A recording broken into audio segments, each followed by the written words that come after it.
विश्ववंदनीय विश्वशांतीदूत प्रज्ञाशील समाधीचे उद्गाता महान करुणावान करुणेचा सागर तथागत सम्यक संबुद्ध तथागतांचा पावन पवित्र सद्धम्म त्या सद्धम्माचा सातत्याने प्रचार आणि प्रसार करणारा सदा पूजनीय भिक्खू संघ बुद्ध धम्म आणि संघ या महान तीन रत्नाची आम्हा सर्वांना माहिती करून देणारे आम्हा सर्वांचा आधारस्तंभ भारतीय घटनेचे शिल्पकार बोधिसत्व गुणपेतम डॉक्टर बाबासाहेब आंबेडकरांच्या धम्मक्रांतीमध्ये शेवटच्या श्वासापर्यंत समर्पित राहतो।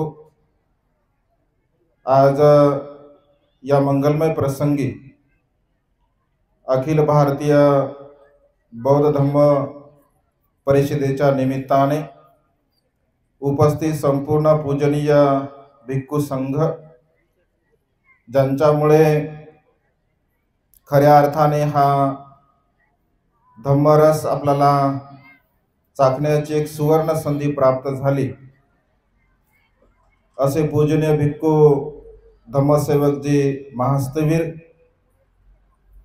ज्यांच्या मार्गदर्शनामुळे अनेक भिक्खूंना धम्माचा संस्कार प्राप्त झाला असे पूजनीय भिक्खू प्राध्यापक डॉक्टर खेमधम्मोजी महास्तवीर, पूजनीय भिक्खू प्राध्यापक डॉक्टर यम सत्यपालजी महास्तवीर, पूजनीय भिक्खू दयानंदजी महास्तवीर, आमचे धम्मबंधू पूजनीय भिक्खू करुणानंदजी थेरो, मुख्य संचालक the great happiness YouTube channel, पूजनीय भिक्खू यन Dhammanandji Thero, search research YouTube चॅनलचे मुख्य संचालक, ज्यांनी अत्यंत सुंदर आणि मार्मिक असे धम्मदेशना देऊन आपणा सर्वांना उपकृत केले असे पूजनीय भिक्खू पयानंदजी आदी संपूर्ण पूजनीय भिक्खू संघ भिक्खुनी संघ भिक्खू संघाला त्रिवार पंचांग प्रणाम करतो। धम्मदेशना श्रवण करण्यासाठी 2 दिवसापासून श्रद्धा संपन्न उपासक उपासिका या ठिकाणी उपस्थित आहेत। त्याचप्रमाणे आपल्या प्युरिटी ऑफ माइंड या यूट्यूब चॅनलच्या द्वारा धम्मदेशना श्रवण करून आपल्या जीवनामध्ये महान आणि असीम असं पुण्य संपादन करणारे सर्वच श्रद्धा संपन्न उपासक उपासिका आपणा सर्वांच्या प्रती अनंत अनंत मंगलकामना मंगलमैत्री भावना व्यक्त करतो व तुम्हा सर्वांच्या हितासाठी सुखासाठी आणि कल्याणासाठी तथागतांच्या श्रेष्ठ धम्मदेशनेला प्रारंभ करतो। आपण सर्वांनी शांत चित्ताने एकाग्र चित्ताने तथागतांच्या श्रेष्ठ धम्मदेशनेला श्रवण करावे ग्रहण करावे। गेल्या 2 दिवसापासून तथागतांच्या महान आणि श्रेष्ठ अशा सद्धम्माला आपण श्रवण करत आहात। काल दिवसभर रात्रभर आज दिवसभर असंख्य उपासक उपासिकांनी वेगवेगळ्या भिक्खूंच्या द्वारा तथागतांच्या श्रेष्ठ धम्मदेशनेला श्रवण केलं। आजही आता रात्रभर या ठिकाणी वेगवेगळ्या भिक्खूंच्या धम्मदेशना आपणा सर्वांना श्रवण करायच्या आहे। खरं तर या माघ पौर्णिमेच्या निमित्ताने आपल्या संपूर्ण उमरखेड तालुक्यामध्ये केवळ ज्या परिषदेमध्ये धम्मदेशना होतात तथागतांचा श्रेष्ठ सद्धम्म आपल्याला श्रवण करावा या दृष्टिकोनातून गेल्या अनेक वर्षापासून भारतीय बौद्ध ज्ञानालंकार शिक्षण संस्थेच्या द्वारा सर्व शिक्षक वृंदांच्या वतीने या धम्म परिषदेचं आयोजन करण्यात येत असते। आपण अनेक धम्म परिषदेला जाता प्रवचन ऐकता, गाणे सुद्धा ऐकता किंवा वेगवेगळ्या प्रकारचे धम्म परिषदेमध्ये आपल्याला दुकानं सुद्धा पाहायला भेटतात, वेगवेगळ्या प्रकारचे सांस्कृतिक कार्यक्रम सुद्धा पाहायला भेटतात, बुद्धभीम गीतांच्या कार्यक्रम सुद्धा आपण ऐकत असतो. परंतु मुळावा येथील ही एकमेव अशी परिषद आहे, इथे केवळ शुद्ध स्वरूपामध्ये तथागतांच्या श्रेष्ठ सद्धम्माचा उपदेश आपणा सर्वांच्या हितासाठी, सुखासाठी आणि कल्याणासाठी भिक्खू संघाच्या द्वारा दिला जातो. यावेळेस पूजनीय भिक्खू प्राध्यापक डॉक्टर एम सत्यपालजी महातेरू यांनी विशेष रूपाने पत्रिकेमध्ये भिक्खू संघाचे नाव टाकले आणि त्यांच्या समोर त्यांचे विषय सुद्धा दिले. ज्यांच्याकडे या परिषदेची निमंत्रण पत्रिका असेल त्यांना ज्ञात होऊ शकते की जे भिक्षू बोलतात त्यांचा विषय कोणता आहे. आपण महान पुण्यवान आहात बघा, जे जागरूक आहेत ते, तसं झोपलेले आहेत ते पण पुण्यवानच आहेत. कारण बिचाऱ्यांना झोपा, पुण्याची गोष्ट आहे की नाही झोपायचं, पण एवढ्या चांगल्या मंडपामध्ये झोपायला मिळते का आपल्याला? म्हणजे लाखो रुपये बघा खर्च केले कर्मचाऱ्यांनी आणि या लाखो रुपयाच्या मंडपामध्ये तुमचे कामधाम सोडले, तुम्ही परिवाराला सोडून आले आणि इथं खुशाल अंगावर घेऊन झोपले. झोपणाऱ्यांचं जास्त कल्याण हो, कारण ते झोपले म्हणजे मेल्यासारखेच आहेत. ऐक ना, झोपणं म्हणजे मरणच आहे ना, कारण त्याला जागरूक म्हणत नाहीत. आपण कशासाठी येतो, काय येतो, याचं चिंतन मनन बघा आपण केलं पाहिजे. खरं तर ज्याला मैत्रिणी तुम्ही म्हणता, ज्यांच्या शेजारी ज्यांची मैत्रीण झोपली ती खरी मैत्रीण नाही आणि तो खरा मित्र सुद्धा नाही. कारण खरा कल्याण मित्र तोच असतो की जवळ घेऊन झोप म्हणते, जे म्हणतात जवळ घेऊन त्यांना झोपी घालतो. खरं तर किती वाजले बघा, 9, 9:30, 10 वाजले असतील. किती? 9 वाजले नाही म्हणतो आपण त्याची, आणि 9 वाजता झोपतात म्हणजे किती मित्रता कठीण आहे तुमची बघा. खरं तर लज्जा भाव आपल्यामध्ये असला पाहिजे. लज्जा भाव असतो, लज्जा भाव. नेमका आपण काय करावं, काय करू नये, याची सुद्धा आपल्याकडे लज्जा असली पाहिजे. कारण एवढ्या परिश्रमाने, एवढ्या मेहनतीने हा एवढा मोठा खटाटोप तथागतांचा अमृततुल्य धम्म तुम्हाला श्रवण करायला मिळावा, या श्रेष्ठ उद्देशाने या परिषदेचं नियोजन करण्यात आलं. आणि हा क्षण येण्यासाठी पुन्हा एक वर्षभर तुम्हाला वाट पाहावी लागेल. वर्षातून एकदा 2 दिवसीय धम्म परिषद आपल्या या परिसरामध्ये संपन्न होत असते. खरं तर महान आणि असीम असं हे तुमचं पुण्यकर्म आहे, कुशल कर्म आहे. पुण्यकर्माचा, कुशल कर्माचा संचय करण्याची एक सुवर्ण संधी तुमच्या जीवनामध्ये तुम्हाला प्राप्त होत आहे. आणि त्यामुळे धम्म देशना श्रवण करत असताना आपली स्मृती जागरूक असावी, आपलं शरीर आणि मन सजग असावं, जागरूक असावं. वेगवेगळ्या भिक्खूंच्या धम्मदेशना आपण श्रवण करत आहोत. भिक्खुनी संघ इथे उपस्थित आहे, भिक्खू संघ इथे उपस्थित आहे.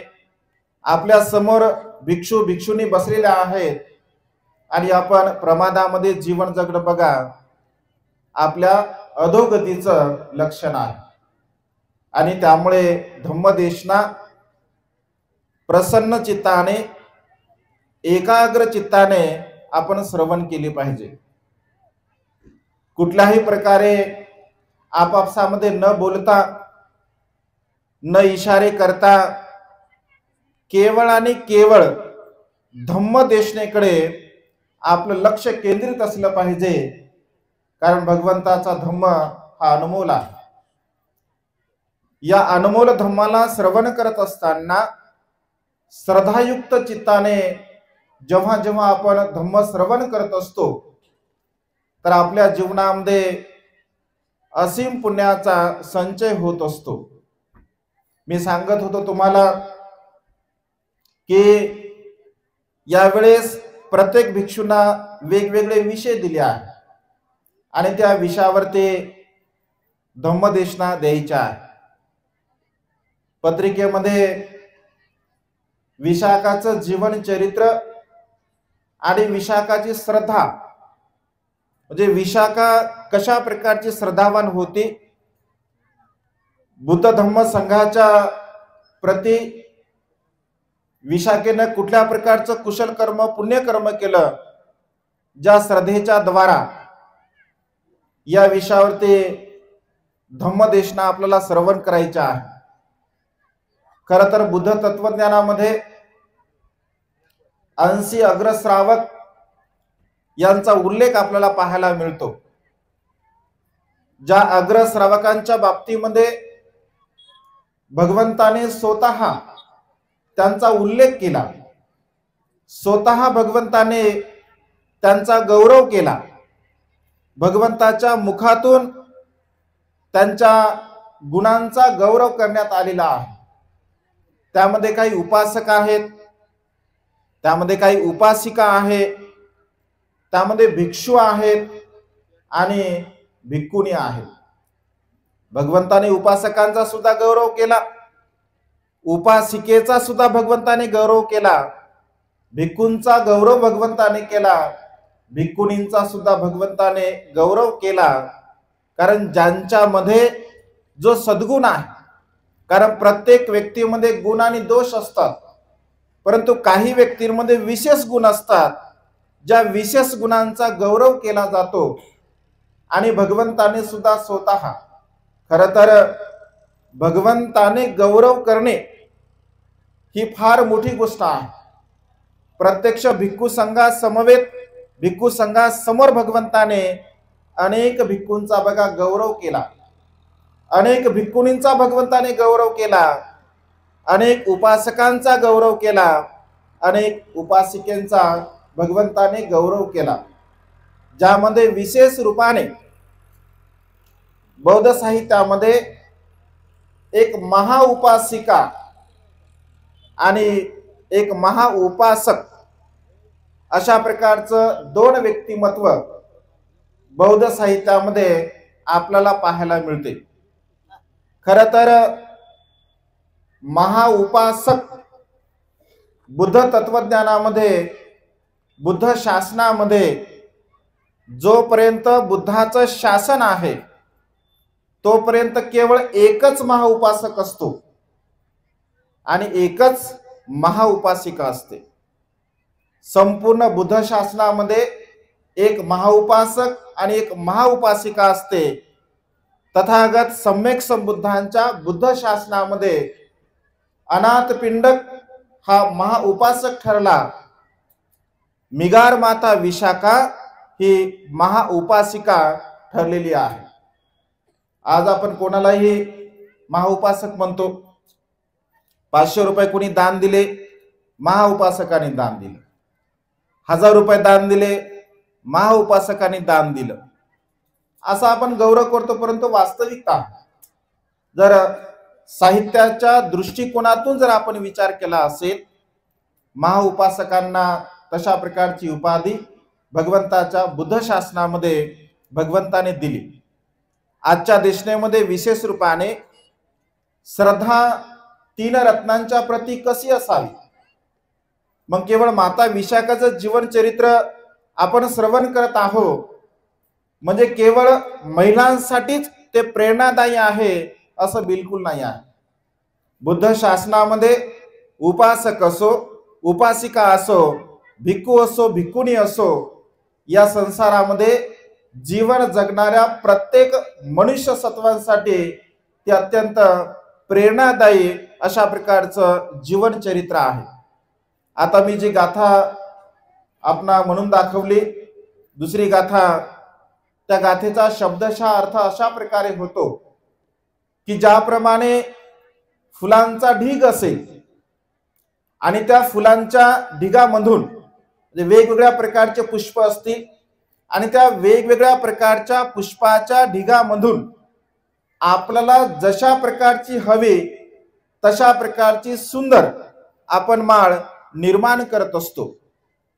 एखादा कुशल माळ विणणारा असेल, कुशल माळी असेल, त्याच्याकडे तर वेगवेगळ्या प्रकारची पुष्प फुलं जर आपण दिली तर वेगवेगळ्या प्रकारच्या पुष्पाच्या द्वारा अत्यंत सुंदर अशा प्रकारचे तो माळ निर्माण करू शकतो।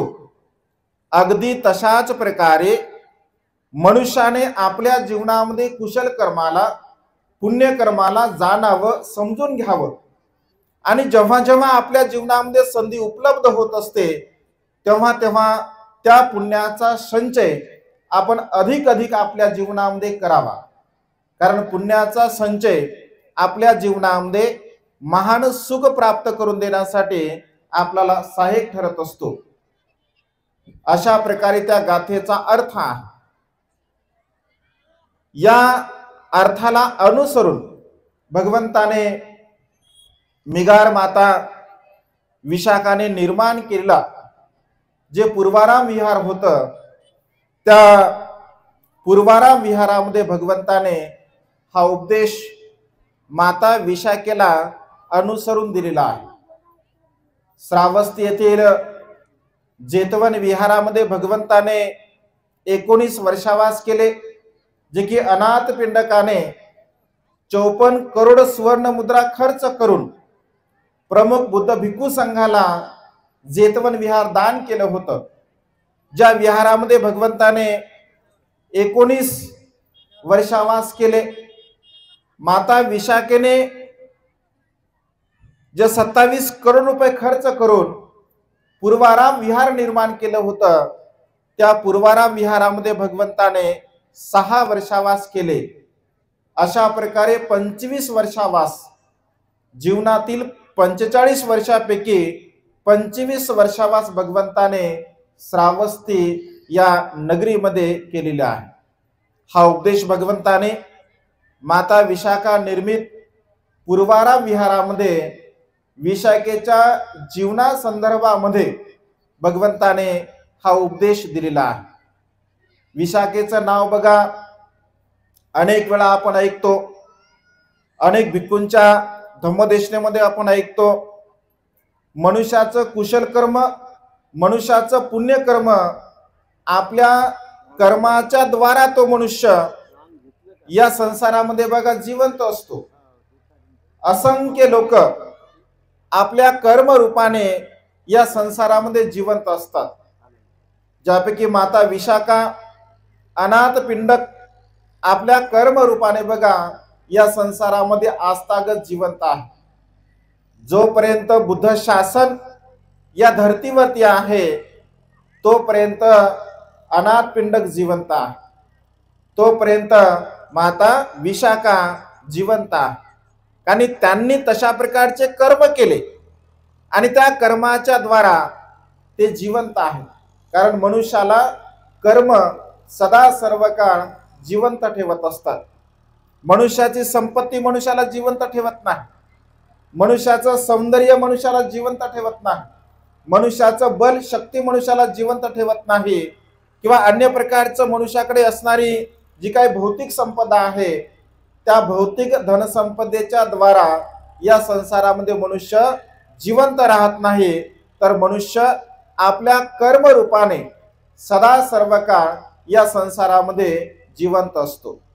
आणि त्यामुळे बुद्ध धम्म आणि संघाच्या प्रती श्रद्धाभाव निर्माण करत असताना आपली जी पारमिता आहे, या पारमितेला पुष्ट करण्याचा, मजबूत करण्याचा, परिपक्व करण्याचा आपण सातत्याने प्रयत्न केला पाहिजे। कारण प्रत्येक मनुष्याचे कर्म भिन्न भिन्न असतात बघा, प्रत्येक मनुष्याचे कर्म भिन्न भिन्न आहे। काही मनुष्य दिसायला सुंदर असतात, काही मनुष्य दिसायला सावळे असतात, काही मनुष्य बुद्धिवान असतात, ज्ञानी असतात, प्रज्ञावान असतात, काही मनुष्य गरीब असतात, श्रीमंत असतात, वेगवेगळ्या प्रकारच्या विकलांगाने अंगभूत काही मनुष्य असतात. म्हणजे मनुष्याचं जीवन बघा आपल्या कर्मरूपाच्या द्वारा वेगवेगळ्या प्रकारचं असते. श्रद्धेच्या संदर्भामध्ये सुद्धा मनुष्याची श्रद्धा जशा प्रकारची असेल तशा प्रकारे मनुष्य आपल्या जीवनामध्ये पुण्याचा संचय करत असतो. एक वेळचा प्रसंग बघा, भगवंत जेव्हा अंग देशामध्ये धम्मदेशना करण्याच्या उद्देशाने भगवंत गेले होते. त्या अंग देशातील भदीय नगरामध्ये मेंढक श्रेष्ठी नावाचा अत्यंत पुण्यवान, अत्यंत धनवान, शीलवान, गुणवान अशा प्रकारचा श्रेष्ठी वास्तव्य करत होता. मेंढक श्रेष्ठी आपल्या नातीला अर्थात माता विशाखेला घेऊन भगवंताचं दर्शन करण्यासाठी जिथे भगवंताचं वास्तव्य भदीय नगरमध्ये होतं तिथे जात असतात. बघा मनुष्याची श्रद्धा कशी असते. म्हणजे मनुष्याचं जशा प्रकारचं बल असेल, जशा प्रकारचं पुण्यकर्म असेल, कुशल कर्म असेल, तशा प्रकारचा श्रद्धा भाव आपल्या चित्तामध्ये निर्माण होत असतो. माता विशाखेचं वय केवळ 7 वर्षाचं असते बघा, जेव्हा भगवंताचं ती पहिल्यांदा दर्शन घेत असते. वयाच्या 7व्या वर्षी माता विशाखा पहिल्यांदा भगवंताचं दर्शन घेते. माता विशाखेच्या चेहऱ्याला भगवंत जाणतात आणि तिच्या चेहऱ्याला अनुसरून भगवंत तिला उपदेश करतात.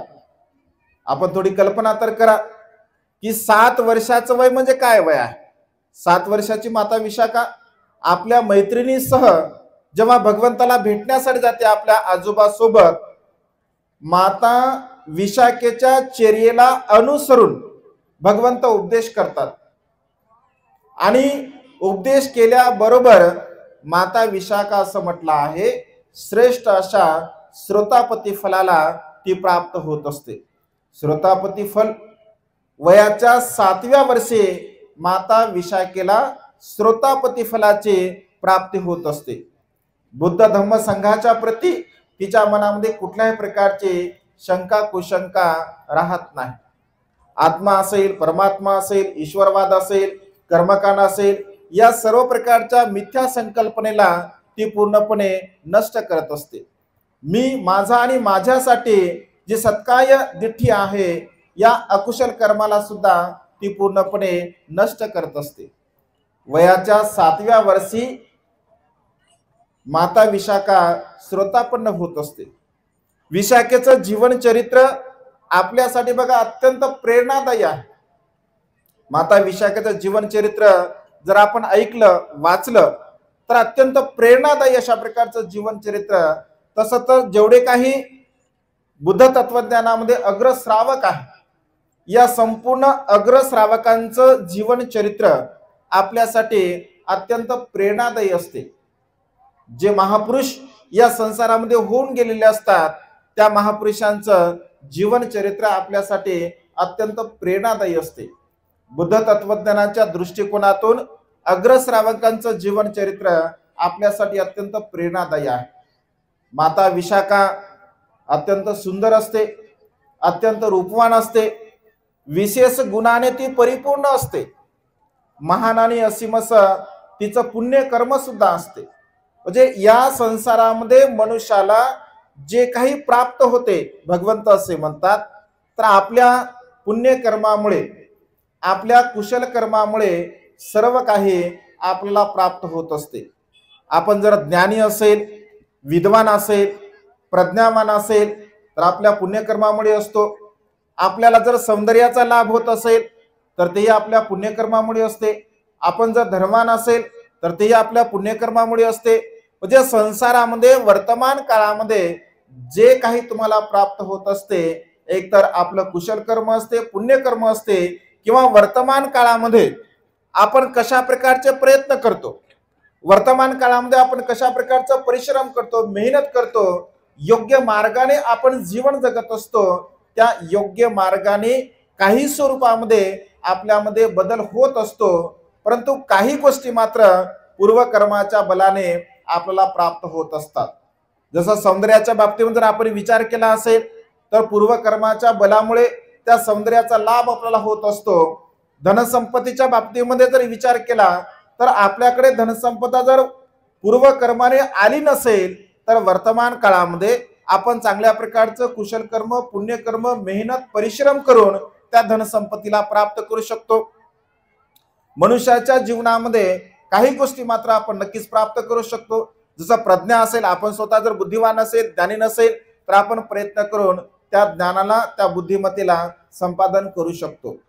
मनुष्याने प्रयत्न जर तशा प्रकारचे केले तर नक्कीच त्या मनुष्याच्या जीवनामध्ये तो लाभ आपल्याला प्राप्त होत असतो. परंतु माता विशाखेच्या संदर्भामध्ये मात्र ह्या सर्व काही गोष्टी आहेत, या सर्व गोष्टी पूर्व पुण्याईमुळे माता विशाखेला प्राप्त झालेला होता.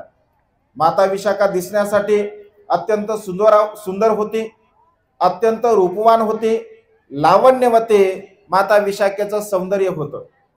माता विशाखा अत्यंत धनवान होती, शीलवान होती, गुणवान होते, प्रज्ञावान होते.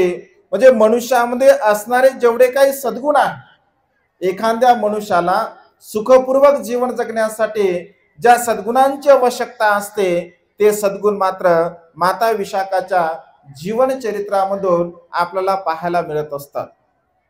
वयाला अनुसरून माता विशाखा जेव्हा लहानाची मोठी होत असते आणि वयाच्या 16व्या वर्षी माता विशाखेचा विवाह होत असतो, म्हणजे विवाह ठरत असतो. मिगारश्रेष्ठी नामक पुण्यवर्धन यांच्या पुत्रासोबत माता विशाखेचा विवाह ठरत असतो. थोडक्यामध्ये मी तुम्हाला हे जीवनचरित्र जे सांगणार आहे. त्यानंतर माता विशाखे जे पुण्यकर्म आहे, कुशल कर्म आहे, कारण मनुष्याच्या जीवनामध्ये संकल्पयुक्त आपण कर्म केले पाहिजे. जो मनुष्य संकल्पयुक्त कर्म करत असतो, संकल्प महत्वपूर्ण आहे, कारण संकल्प जर आपण करत नसेल, कर्म करत आहे, आपण चांगले कर्म करत आहे, कुशल कर्म करत आहे, पुण्यकर्म करत आहे, परंतु त्या कर्माला संकल्पाचा जर आधार नसेल तर ते पुण्यकर्म जशा प्रकारचं फळ तुम्हाला प्राप्त व्हायला पाहिजे तशा प्रकारचं फळ तुम्हाला ते प्राप्त होत नाही. सुख तर मिळणारच आहे, नक्कीच मिळणार आहे. निश्चितपणे तुम्ही जर चांगले कर्म करसाल, कुशल कर्म करसाल, पुण्यकर्म करसाल तर सुख तर तुम्हाला प्राप्त होणारच आहे. परंतु संकल्पयुक्त जर आपण पुण्याचा संचय केला तर त्याचा अधिक लाभ आपल्या जीवनामध्ये आपल्याला होत असतो. मग अगदी छोटंसं कर्म जर तुम्ही करत असाल, तुम्ही पाणी दान देत असाल, तुम्ही भोजन दान देत असाल, तुम्ही चिवर दान देत असाल, तुम्ही औषधी दान देत असाल, तुम्ही कुठल्याही प्रकारचं दान पुण्य भिक्खू संघाला जर देत असाल आणि ते दान कर्म जर संकल्पयुक्त तुमचं असेल तर ते संकल्प पूर्ण करण्यासाठी ते दान तुम्हाला सहाय्यक ठरत असते. आणि त्यामुळे कर्म करत असताना संकल्पयुक्त आपण आपल्या जीवनामध्ये कर्म केले पाहिजे. माता विशाखा महाउपासिका झाली म्हणजे सहज नाही झाली आहे. अनाथ पिंडक महाउपासक ठरला म्हणजे सहज नाही ठरला आहे, कारण त्यांनी तशा प्रकारचे कुशल कर्म, तशा प्रकारचे पुण्यकर्म त्यांनी केले होते आणि त्या पुण्यकर्माच्या बलाने त्यांनी जे संकल्प केले होते त्या संकल्पाची पूर्णत्व त्या संकल्पाला त्यांनी प्राप्त केलं होतं. आणि त्यामुळे आपण सुद्धा आपल्या जीवनामध्ये जे काही कुशल कर्म आपण करत असतो, पुण्यकर्म करत असतो, तर ते पुण्यकर्म संकल्पयुक्त आपण आपल्या जीवनामध्ये केले पाहिजे. कारण आपली स्मृती जर जागरूक असेल, बघा संकल्प करत असताना तुमची स्मृती जागरूक असणं खूप गरजेचं आहे. कारण स्मृती जर जागरूक नसेल, आपलं चित्त जर एकाग्र नसेल तर आपण धम्मदेशना कशी काय श्रवण करू शकणार आहे? बिलकुल श्रवण करू शकणार नाही. पहिली गोष्ट, धम्मदेशना श्रवण करत असताना मी पुन्हा मधामध्ये सांगत आहे की धम्मदेशना श्रवण करत असताना आपलं चित्त एकाग्र असलं पाहिजे. कारण कुठल्याही प्रकारचं ज्ञान आपण जेव्हा संपादन करत असतो तर ते परिपूर्ण ज्ञान जर आपण संपादन केलं तर त्याचा लाभ आपल्याला होत असतो. अन्यथा अर्धवट ज्ञान कधी कधी आपल्या दुःखाचं कारण सुद्धा ठरू शकते. कारण पूर्ण सत्य जर आपल्याला समजलं नसेल तर मनुष्य चिंतन करतो, विचार करतो की नेमकं पूर्ण सत्य का आहे. त्यामुळे अर्ध सत्य हे सुद्धा दुःखाचं कारण ठरू शकते. आणि त्यामुळे आपल्या जीवनामध्ये धम्म देशना श्रवण करत असताना आपल्या चित्ताला परिपूर्णपणे आपण एकाग्र केलं पाहिजे. आणि एकाग्रता धारण करून जर तुम्ही धम्म श्रवण करत असाल तर त्याचा लाभ होत असतो. कारण चांगलं कर्म करण्यासाठी, कुशल कर्म करण्यासाठी या मनाला एकाग्र चित्त करणं, एकाग्रता साधणं अत्यंत कठीण गोष्ट आहे बघा. कारण मन अत्यंत चंचल आहे, मन अत्यंत कठीण आहे, मन अत्यंत दुर्दम्य आहे. भगवंत असे म्हणतात, फदनं चपलं चित्तं दुरख दुर्निवारयं उजुं करोति मेधावे उसुकारो तेजनं. हे चित्त अत्यंत चंचल आहे, दुर्दम्य आहे, कठीण आहे. या मनाला भगवंताने बघा माकडाची उपमा दिली आहे. ऐक ना, माकडासारखं मनुष्याचं मन आहे असं भगवंत म्हणतात. कारण माकड एका फांदीवरती राहू शकत नाही. या फांदीवरून त्या फांदीवर, त्या फांदीवरून या फांदीवरती ते सातत्याने उड्या मारत असतं. अगदी तशाच प्रकारे मनुष्याच्या मनाचा स्वभाव सुद्धा आहे. मनुष्याचं मन एका गोष्टीवरती एक केंद्रित राहू शकत नाही. परंतु जो ज्ञानी मनुष्य आहे, जो प्रज्ञावान मनुष्य आहे, जो बुद्धिवान मनुष्य आहे, तो मनुष्य जाणतो, समजून घेतो की हा क्षण, ही वेळ माझ्यासाठी किती महत्वपूर्ण आहे. कारण ही वेळ पुन्हा पुन्हा येणार नाही आहे. हा क्षण पुन्हा पुन्हा येणार नाही आहे. भिक्खू संघाच्या धम्मदेशना मला पुन्हा पुन्हा श्रवण करण्याची संधी प्राप्त होणार नाही आहे. कारण तुम्ही संसारिक लोक आहात आणि संसारिक जीवनामध्ये अनेक प्रकारच्या समस्या, अनेक प्रकारच्या अडीअडचणी, अनेक प्रकारचं दुःख तुमच्या जीवनामध्ये सातत्याने समोर तुमच्या असते. आणि त्यामुळे या सर्व प्रकारच्या दुःखाला बाजूला सारून हा पुण्य संचय करण्याची ही वेळ तुमच्या जीवनामध्ये आली. आणि त्यामुळे या संधीचा योग्य प्रकारे आपण सदुपयोग घेण्याचा प्रयत्न केला पाहिजे. मनुष्याच्या जीवनामध्ये ही कुशल कर्म, हे पुण्य कर्म आपण सातत्याने करण्याचा प्रयत्न केला पाहिजे. वर्तमान काळामध्ये आता सध्या म्हणजे युट्यूबच्या माध्यमामधून आपण वेगवेगळ्या प्रकारच्या भिक्खूंच्या धम्मदेशना सुद्धा श्रवण करतो. कारण आता युट्यूबचा जमाना आहे. युट्यूबमुळे आपण आपल्या हातामध्ये असणारा जो मोबाईल आहे, या मोबाईलवरती सुद्धा धम्मदेशना श्रवण करू शकतो. ही कोरोनाची पुण्याई आहे.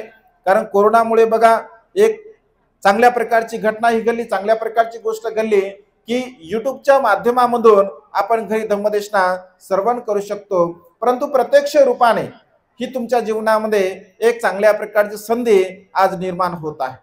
माता विशाखेच्या जीवन चरित्रा संदर्भामध्ये आपण चर्चा करत आहोत. तुम्ही धम्म श्रवण करत आहात. माता विशाखा अत्यंत रूपवान होती, अत्यंत सुंदर होती. वय मनाला नसून माता विशाखेचा विवाह एका अत्यंत पुण्यवान, त्याचं नावच पुण्यवर्धन असतं, पुण्यवान व्यक्तीसोबत माता विशाखेचा विवाह होत असतो. तर त्या विवाहाचा प्रसंग थोडक्यामध्ये मी तुम्हाला सांगतो. पूर्वीच्या काळामध्ये बघा काही उत्सव असायचे परंपरेला अनुसरून, आणि त्या परंपरेला अनुसरून उत्सव संपन्न केले जात असत. पुण्यवर्धन सुद्धा अत्यंत पुण्यवान होता. माता विशाखा तर पुण्यवान होतीच. कारण माता विशाखासारखी पत्नी लाभणं आणि पुण्यवर्धन सारखा पती लाभणं ही अत्यंत दुर्लभ अशी गोष्ट आहे. कारण भगवंत असे म्हणतात, समान विचाराचे पती पत्नी मिळणं अत्यंत दुर्लभ गोष्ट आहे. ज्यांचे समान श्रद्धा आहे, ज्यांचं समान शील आहे, ज्यांचा समान त्याग आहे, अशा प्रकारचे पती पत्नी मिळणं अत्यंत दुर्लभ आहे. म्हणजे दोन सारख्या विचाराचे, तुमच्या भाषेमध्ये पती आणि पत्नी सारख्या विचाराचे मिळणं कठीण गोष्ट आहे. कधी कधी बघा पत्नी धार्मिक असते पण पती धार्मिक नसतो. कधी कधी पत्नी धार्मिक असते पण पती धार्मिक नसतो. म्हणजे कोणी ना कोणी एक धार्मिक असते तर एक अधार्मिक असते. कधी कधी बघा दोघही अधार्मिक असतात. दोघेही अधार्मिक असतात, त्यांना ना शील ना त्यांना दान ना कुशलकर्म पुण्यकर्म या बाबतीमध्ये कुठल्याही प्रकारचा त्यांचा विश्वास नसतो. कधी कधी दोघेही श्रद्धावान असतात, दोघेही पुण्यवान असतात, आणि अशा प्रकारचे दोघेही पुण्यवान व्यक्ती मिळणं या संसारामध्ये सुखाचं माध्यम आहे.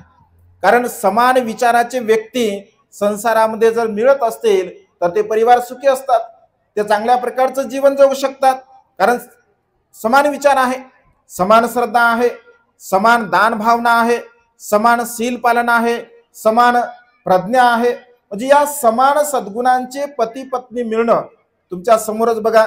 तुम्ही थोडंसं जर स्वतःबद्दल जर चिंतन केलं असेल, जे स्वतःबद्दल जर तुम्ही थोडंसं चिंतन केलं, जर तुमच्यामध्ये श्रद्धा आहे, जे पुरुषाने जर विचार केला माझ्यामध्ये श्रद्धा आहे तर माझ्या पत्नीमध्ये श्रद्धा नाही आहे, कारण ती इथे धम्मदेशना श्रवण करायला आली नाही. जर एखाद्या माता भगिनीने असा विचार केला माझ्यामध्ये श्रद्धा आहे, मी धम्म श्रवण करत आहे, पण माझे पती आले नाही इथे, कारण त्यांच्यामध्ये श्रद्धा नाही आहे.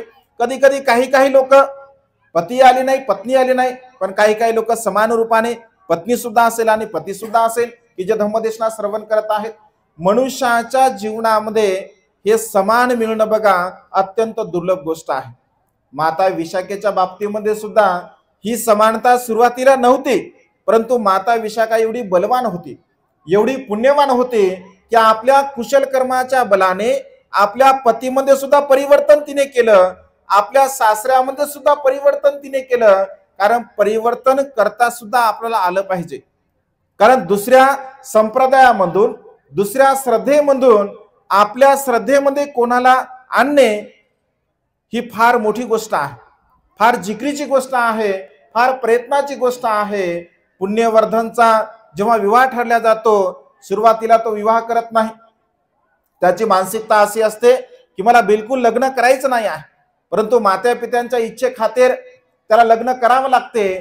तर असं म्हटलं आहे, साहित्यामध्ये असा उल्लेख आहे की एक अत्यंत सुंदर अशा प्रकारची एक सुवर्ण मूर्ती तो बनवत असतो. जी सुवर्ण मूर्ती अत्यंत सुंदर असते, अत्यंत रूपवान असते. कारण त्या मूर्तीला पाहताना कोण्या स्त्रीकडे बघून ती मूर्ती बनवलेली नसते, त्याच्या कल्पनेमधली ती मूर्ती बनवल्या गेली असते. आणि असं म्हटलं आहे की त्या मूर्तीला पंचलक्षणाने तो बनवत असतो. आणि तो असं म्हणतो, अशा प्रकारची सुंदर मूर्ती ज्या मूर्तीमध्ये पंचलक्षण आहे, 5 लक्षण आहे, या 5 लक्षणाने युक्त जर एखादी मुलगी जर मला मिळाली तर मी विवाह करण्यासाठी तयार आहे.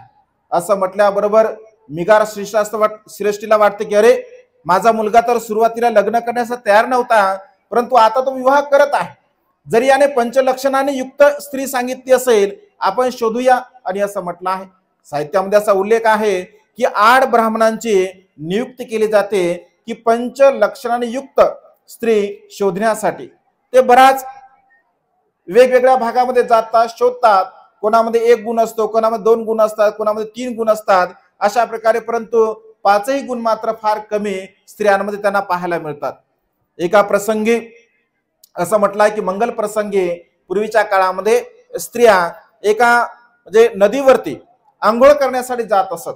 पूर्वीची प्रथा असेल तशा पद्धतीची. आणि सर्वच्या सर्व स्त्रिया त्या उत्सवाच्या निमित्ताने आंघोळ करण्यासाठी जात असत. माता विशाखा सुद्धा आपल्या सहेलीसह तिथे आंघोळ करण्यासाठी जात असते. जेव्हा हे 8 ब्राह्मण माता विशाखाकडे बघतात, वयाच्या 16 वर्षामध्ये माता विशाखा असते. आणि विशाखाला बघितल्याबरोबर त्यांना ती अत्यंत सुंदर वाटते, आपल्या युवकाला ती योग्य वाटते. आणि काही क्षणामध्ये असं म्हटलं आहे, साहित्यामध्ये असा उल्लेख आहे की पाऊस पडत असतो. आणि पाऊस पडत असताना माता विशाखेच्या मैत्रिणी धावत स्वतःला वाचवण्यासाठी त्या निवासामध्ये येत असतात. परंतु माता विशाखा आपल्या नेहमीच्या संत गतीमध्ये चालत येत असते. असं जेव्हा ते पाहतात 8 ब्राह्मण, तर ते असा विचार की अरे मुलगी तर अत्यंत सुंदर आहे, अत्यंत रूपवान आहे, देखणी आहे, परंतु ती मात्र फारच अळसी दिसत आहे, ती प्रमादामध्ये दिसत आहे. कारण अशा प्रकारची स्त्री जे की स्वतःचे वस्त्र सुद्धा या पावसामध्ये वाचू शकत नाही, अशा प्रकारची स्त्री आपल्या नवऱ्याला, आपल्या सासऱ्यांना किंवा आपल्या परिवारातील लोकांना उपाशी मारल्याशिवाय राहणार नाही. कारण जी स्वतःचे वस्त्र म्हणजे वाचू शकत नाही पावसामुळे, ती एवढी संत गतीने चालत आहे असं जेव्हा ती म्हणते, ते ब्राह्मण म्हणतात, माता विशाखा ऐकते आणि त्यांना म्हणते की महाशय, आपण अशा प्रकारचं वक्तव्य का करता, अशा प्रकारचं आपण वक्तव्य का करता, असा शब्द उच्चार जेव्हा माता विशाखा करते, तर माता विशाखेचा आवाज अत्यंत सुमधुर असतो, अत्यंत गोड असतो. आणि तो एक वचन जेव्हा ते ब्राह्मण श्रवण करतात, ते अत्यंत कर्णप्रिय असतात, अत्यंत मधुर असतात. काही काही लोकांचा आवाज बघा अत्यंत मधुर असतो, अत्यंत कर्णप्रिय आवाज असतो, आणि तो आवाज लोकांना हवाहवासा वाटतो, हवाहवासा वाटतो लोकांना आवाज. आमच्या भिक्खू संघामध्ये सुद्धा आमचे गोड गळ्याचे आमचे धम्मबंधू भिक्खू करुणानंद आहेत, ओळखता का तुम्ही? हो, लगेच प्रवचन झालं की म्हणतात की भंतेचे गाणं म्हणा ना, कारण भंतेचा आवाज गोड आहे, म्हणजे लोकांना असं वाटतं की ऐकलं पाहिजे. भंते सुद्धा प्रवचनामध्ये कधी कधी प्रसंगाला अनुसरून एखादं वचन एखादं कडवं गाण्यामध्ये म्हणतात. म्हणजे मनुष्याचा कर्णप्रिय जर आवाज असेल तर आपल्याला ऐकावासा वाटतो, अरे ऐकलं पाहिजे असं वाटते. माता विशाखा बघा एक शब्द बोलते आणि एका शब्दामध्ये त्या ब्राह्मणांना वाटतं की अरे किती सुंदर, किती गोडीचा आवाज आहे. आणि बोलता बोलता बघा ही सर्व दंत पंक्ती म्हणजे सर्व दात माता विशाखेचे ते पाहतात आणि पंचलक्षणाने ही स्त्री युक्त आहे अशा प्रकारे ते बोलतात. पुन्हा दुसऱ्या प्रसंगी म्हणजे त्याच प्रसंगाला अनुसरून तेव्हा माता विशाखा म्हणते की महाशय, माझ्याकडे विपुल कपडे आहेत, माझ्याकडे विपुल वस्त्र आहेत, परंतु मी अन्य दुसऱ्या कारणाने धावू शकले नाही. माझ्याकडे काय कपड्याला कमी म्हणजे आहे का? बिलकुल कमी नाही आहे. माझ्या सेविका असंख्य आहेत आणि माझ्याकडे कपड्याला कमतरता नाही आहे, परंतु मी दुसऱ्या कारणाने धावली नाही आहे असं ती बोलते. कारण स्त्रियांचं जीवन, ते विचारते की मग काय कारण आहे, तेव्हा विशाखा स्पष्टीकरण करते की स्त्रीचं जीवन अगदी काचे समान असते. ज्याप्रमाणे काचेची वस्तू एकदा फुटल्यानंतर पुन्हा ती जोडल्या जात नाही, अगदी तशा प्रकारे स्त्रीचं जीवन असते. जर मी धावताना समजा पडले असते, माझा हात मोडला असता, पाय मोडला असता किंवा मला एखादी जखम झाली असते, तर माझ्या विवाहामध्ये ती बाधा ठरली असती. परंतु माझ्याकडे तर वस्त्र विपुल आहे. अशा प्रकारचं जेव्हा स्पष्टीकरण माता विशाखा देते, ते पुन्हा महाशय म्हणतात की मग अन्य कारण कोणतं आहे, तर तेव्हा असं म्हटलं आहे, भगवंत असे म्हणतात आणि माता विशाखा म्हणते की काही प्राण्याला धावणं शोभत नाही, काही प्राण्याला या संसारामध्ये धावणं शोभत नाही. तुमच्या ज्ञानाला अनुसरून धावणं पळणं कोणाकोणाला शोभत नाही. पळतात लोक, कोणाकोणाला शोभत नाही सांगा बरं. एक पहिली गोष्ट, कारण तुम्ही बोलले तरी मला काय ऐकू येणार नाही, मीच सांगतो तुम्हाला. पहिली गोष्ट, धावणं स्त्रीला शोभत नाही. धावणं शोभते का? एखादी स्त्री जर समजून घ्या धावत असेल, पळत असेल, आपण काय म्हणतो, या स्त्रीला बिलकुल लज्जा भाव नाही आहे, लाज नाही आहे, कारण ही धावत आहे. कारण लज्जाशीलता, शालीनता ही स्त्रीचा अलंकार आहे असं म्हटलं आहे. स्त्रीला धावणं शोभत नाही असं म्हटलं आहे. दुसरी गोष्ट, राजाला धावणं शोभत नाही असं म्हटलं आहे. कारण राजा जर समजून घ्या भर सभेमध्ये जर धावत असेल तर लोक असा विचार करते की अरे राजा आहे, राजाला कोणाची भीती आहे, राजाला कोणतं काम आहे की राजा एवढा धावत धावत राजदरबारामध्ये येत आहे. आणि त्यामुळे असं म्हटलं आहे, राजाला धावणं सुद्धा शोभत नाही. तिसरं, राजाचा जो मंगलमय हत्ती असतो त्या हत्तीला सुद्धा धावणं शोभत नाही. तुम्ही असं कधी ऐकलं का की हत्ती हा फार धावत धावत आला, हत्ती हा पळत पळत आला? बिलकुल नाही आहे. हत्तीची चाल जी असते ती भरदस्त असते असं म्हटलं आहे. कारण हत्तीची चाल ही भरदस्त असते आणि त्यामुळे हत्ती आपल्या एका चालीमध्ये शोभून दिसत असतो, त्याची चाल ती भरदस्त असते. आणि अशा प्रकारचा हत्ती जर धावत असेल तर त्याला सुद्धा शोभत नाही. आणि चौथी गोष्ट, श्रमणाला धावणं शोभत नाही. साधू संन्यासी जर असेल आणि तो जर धावत असेल तो जर पळत असेल तर लोक असा विचार करतील की अरे या साधूंना या संन्याशांना असं एवढं कोणतं अर्जंट काम आहे, हे धावत धावत येत आहेत, पळत येत आहेत. म्हणजे संसारामध्ये या चार प्रकारच्या प्राण्याला धावणं शोभत नाही असं म्हटलं आहे. पुन्हा विशाखामध्ये पंचलक्षणांचा उल्लेख आला आहे. पंचलक्षण होते माता विशाखामध्ये, कारण पुण्यवर्धन असं म्हणतो की 5 लक्षणाने युक्त असणाऱ्या स्त्री सोबत मी विवाह करतो. जसं आजही वर्तमान काळामध्ये बघा, विवाह बंधनामध्ये किंवा विवाह जेव्हा होत असतो तर वेगवेगळ्या प्रकारच्या अटी बघितल्या जातात. मुलगी सुंदर असली पाहिजे असा विचार केला जातो, मुलगा नोकरीवाला असला पाहिजे असा विचार केला जातो, त्याच्याकडे संपत्ती आहे की संपत्ती नाही आहे हा विचार केला जात असतो, ते लोक चांगले आहेत किंवा म्हणजे सिलवान आहेत, गुणवान आहेत, त्यांचा समाजामध्ये मान सन्मान आहे किंवा नाही आहे. म्हणजे वेगवेगळ्या प्रकारे मुलीकडील लोक सुद्धा विचारपूस करतात आणि मुलाकडील लोक सुद्धा विचारपूस करत असतात. अगदी तशाच प्रकारे बघा माता विशाखा म्हणजे पुण्यवर्धन असं म्हणतो की पंचलक्षण युक्त स्त्री मला पाहिजे, तर 5 लक्षण माता विशाखामध्ये होते. हे जे शरीर आहे बघा, हे विशेष रूपाने काही लक्षण मोजक्याच लोकांवरती असतात. मोजके लोक असतात, जसं की बोधिसत्व सिद्धार्थ गौतम भगवंतावरती 32 लक्षण होते, 80 अनुव्यंजन होते. इतर कोणावर सुद्धा 32 लक्षण नव्हते, 80 अनुव्यंजन नव्हते. भगवंताचे शिष्य महाकाश्यप यांच्यावरती सुद्धा 7 लक्षण होते, ते सुद्धा बुद्धासारखे दिसत होते. म्हणजे फार क्वचित लोकांवरती त्यांच्या पुण्यबलाने अशा प्रकारचे लक्षण असतात. तर माता विशाखावरती सुद्धा लक्षण होते. एक केस लक्षण होतं माता विशाखाचे केस लक्षण. माता विशाखा 120 वर्षापर्यंत जीवन जगली बघा. माता विशाखेला 20 मुलं होते. माता विशाखेला 20 मुलं होते, 10 मुलं आणि 10 मुली. 20 पुत्राची माता विशाखा जेव्हा 120 वर्षाची होते तरी सुद्धा असं म्हटलं आहे की माता विशाखेचा एक केस सुद्धा पांढरा झालेला नव्हता. अगदी काळेशार माता विशाखेचे केस होते, ज्याला केस लक्षण असं म्हटलं आहे. आता तुम्ही असं म्हणाल की केस म्हणजे काय विशेष आहे, केस काय विशेष आहे, परंतु केस मात्र फार विशेष आहेत. केस फार विशेष आहेत, कारण मनुष्याला म्हणजे सौंदर्यित करण्यासाठी, सुंदर बनवण्यासाठी केसाचा उपयोग होतो. जसं बघा वयमानानुसार केस पांढरे होतात, वयमानुसार केस पांढरे होतात.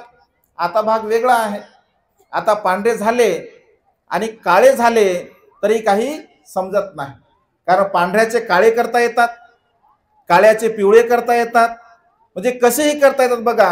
म्हणजे मनुष्य बघा स्वतःला किती फसवतो, कारण निसर्गाच्या नियमाला अनुसरून केस पांढरे होणार आहेत, ऊर्ध्वत्व आल्यानंतर केस पांढरे होणार आहेत, परंतु मनुष्य बघा स्वतःला फसवतो, त्याला डाय मारतो, त्या केसांना डाय मारतो, मग कोणी काळी डाय मारते, कोणी पिवळी डाय मारते, वेगवेगळ्या प्रकारचे डाय मारून बघा त्या केसाला सुंदर बनवण्यासाठी मनुष्य प्रयत्न करत असतो, कारण स्वतःला मनुष्य फसवतो.